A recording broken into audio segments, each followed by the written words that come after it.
Friday, January 31st, 2020 at 10:32 p.m., Dr. Fauci gets an email from Christian Anderson. Christian Anderson's a British researcher who's received numerous grants from NIH. Two really important sentences are in that email.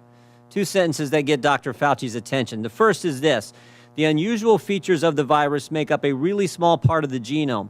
So one has to look really closely at all the sequences to see that some of the features look engineered. Again, this is January 31st, 2020. Second sentence: Eddie, Bob, Mike, and myself all find the genome inconsistent with expectations from evolutionary theory. Email arrives 10:32 to Dr. Fauci on January 31st, 2020. 2 hours later at 12:29 in the morning, Dr. Fauci sends an email to his top deputy, Mr. Hugh Auchincloss. Guy has worked for Fauci for 15 years, part of his inner circle. Sends it, subject line says important in all capital letters. He attaches a paper on gain-of-function research written by Dr. Barrick and Dr. Shi. Dr. Shi, of course, is the so-called Bat Lady, Batwoman, the lady who does research in the Wuhan, China lab. This email, Dr. Fauci says, again, to his top deputy, it is essential that we speak this AM. Keep your cell phone on, read this paper. You will have tasks to do today that must be done. Notice the intensity. Notice the focus. I mean, this is the house is on fire email here. Now, 2 hours after that, at 2:48 in the morning, Dr. Fauci's busy this morning. 12:29, that email he sent to Dr. Auchincloss, his top deputy. 2 hours later at 2:48 in the morning, he sends another email, this one to Robert Kadlec, Assistant HHS Secretary, Trump appointee, not part of his inner circle, and he attaches a different article to this email, one that says the virus came from an animal, that downplays any lab leak theory. Now, again, notice the tone of this one. Bob, this just came out today. Gives a balanced view. Best, Tony. I mean, totally different from the previous. This is one like, oh, if you get a chance, read this, gives a balanced view. So the tone is different, but also that sentence, gives a balanced view, it's not true either. That's just not accurate. This article downplays, as I said, the lab leak theory, emphasizes evolutionary cause to the virus. What happens next? What happens next? Later that same morning at 11:47 a.m., Dr. Fauci's deputy gets back to him. I just want to read you this whole email. The paper you sent me, the one he sent him on, that was written by the virologist from Wuhan, China, and Dr. Barrick, the paper you sent me says the experiments were performed before the gain-of-function pause, but have since been reviewed and approved by NIH. Not sure what that means, since Emily, someone else who works for Dr. Fauci, is sure that no coronavirus work has gone through the P3 framework, which, of course, is the oversight body that's supposed to approve any grant dollars going for gain-of-function research. No coronavirus work has gone through the P3 framework.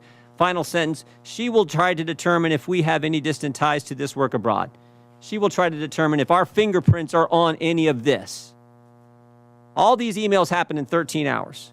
So 13 hours after Dr. Fauci gets the initial email from Christian Anderson saying, looks like this virus is engineered, not consistent with evolutionary theory, Dr. Fauci knows some important facts. First, Dr. Fauci knows there's a lethal virus on the loose that started in Wuhan, China. Second, he knows the American taxpayers have funded gain-of-function research in Wuhan, China. Third, he knows that the research grant didn't go through the required oversight board. Fourth, he knows the virus, quote, looks engineered and, quote, not consistent with evolutionary theory. And finally, fifth, Dr. Fauci knows he may have ties to this work in China. His fingerprints, in fact, may be on this. So what does Dr. Fauci do next? After he says, oh, whatever, what does he do next? He organizes a conference call for later that same day. I mean, this is the busiest 24 hours I think I've ever. He organizes a conference call, 12 people on the call. Dr. Fauci and 11 virologists from around the world. Virologists who've gotten millions of American tax dollars over the past several years. Now look at this list. Here's the list of people. There's only 2 Americans on the list, Tony Fauci and one other. Most of them are from around the world, as I said. I think the first thing you notice is who's not on the call. Who's not on the list? Is Dr. Kadlec on the list? The guy he sent the email to at 3 in the morning? Is Dr. Redfield the head of CDC? Dr. Girard, who's with us today, Assistant Secretary at HHS at the time. Dr. Birx, the lady who's soon to be COVID response coordinator. In fact, there's no one from the government on the call except Tony Fauci. Tony Fauci and 11 other individuals who got a bunch of American tax dollars over the years. What happened on the conference call? The short answer is we don't know. We don't know what they talked about. I mean, I think we got a good idea. We don't know for sure, but we do know what happened 4 days later. 4 days later, February 4th, 2020, Christian Anderson, the guy who started it all, who said the virus looks engineered, Christian Anderson said this 4 days later. The crackpot theories going around at the moment relate to this virus being somehow engineered. That is demonstrably false, close quote. What? In 4 days, this guy went from this looks engineered to now that's demonstrably false. 4 days, he went from this isn't consistent with evolutionary theory. Now we know it's totally evolutionary. But it gets even better. It gets even better. Mr. Anderson and 3 of the other people on this call write an article a few weeks later that says COVID is not a laboratory construct. And while they're writing that article, there's an email from March 6 where Mr. Anderson offers to let Dr. Fauci edit the article before it's published. And here's the kicker. Here's the kicker. When the article is published, Dr. Fauci cites it at a White House press conference when he is asked by a reporter about the origin of the virus. Cites the very article he put in motion on the conference call and he was allowed to edit.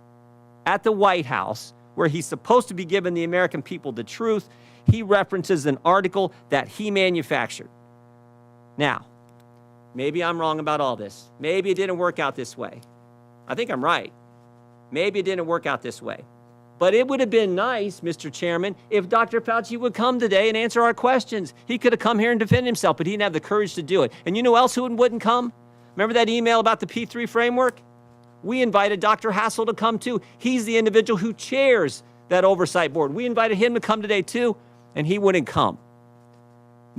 I'm convinced these guys knew right from the get-go what the truth was, and they misled the American people. Oh, here's the other thing. You know that conference call?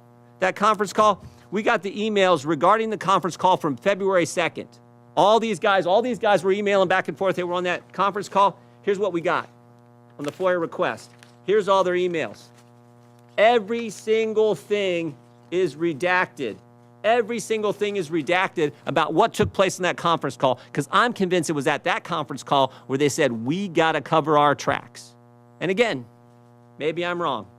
Maybe I'm wrong. But Dr. Fauci could have been sitting right there and answering our questions, and he wouldn't come today. I yield back. Thank you, Mr. Jordan, and let the record reflect that Dr. Fauci was invited Friday afternoon. He declined.